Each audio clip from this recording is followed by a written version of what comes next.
পৃথিবীর কোনো মানুষ যদি আপনাকে ঠগায় কখনো আঘাত নেবেন না, কারণ মানুষ বড় নেমু খারাপ, মানুষ বড় গাদ্দার। মনে রাখবেন, সব মানুষ পৃথিবীর একত্রিত হয়ে যদি আপনার ক্ষতি করতে চায়, কেউ আপনার ক্ষতি করতে পারবে না যদি আল্লাহ না চায়। মানুষ মানুষকে ঠগাইতে পারে, সন্তান বাবাকে ঠগাইতে পারে, বাবা সন্তানকে ঠগাইতে পারে, স্বামী তার স্ত্রীকে ঠগাইতে পারে। আল্লাহ কখনো তার বান্দাকে ঠগান না, কখনো না। আল্লাহ কখনো তার বান্দাকে ঠগান না। বরং ডাকার মতো যদি ডাকেন, আল্লাহকে বলার মতো যদি বলেন, সে আল্লাহ সুবহানাহু ওয়া তাআলা আপনার ডাকে সাড়া দেবেন। আপনি মনে করছেন যে এত ডাকলাম আল্লাহ তো সাড়া দিচ্ছে না, কে বলছে দেয় নাই? কিছু কিছু সময় এটা আপনি বুঝতেছেন ভুল।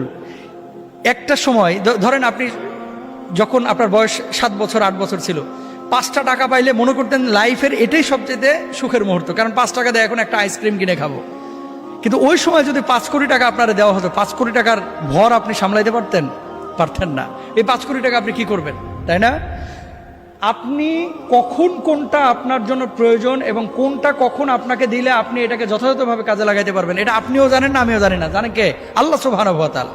সুতরাং আল্লাহকে ডাকেন, আল্লাহর সাথে বোঝাপড়া করেন, শুধু রিজকের পেছনে না ছুটে রিজকের মালিকের পেছনে ছুটেন। পৃথিবীতে কে কষ্ট দিল, কে আপনার তিরস্কার করলো, কে আপনাকে হিংসা করলো,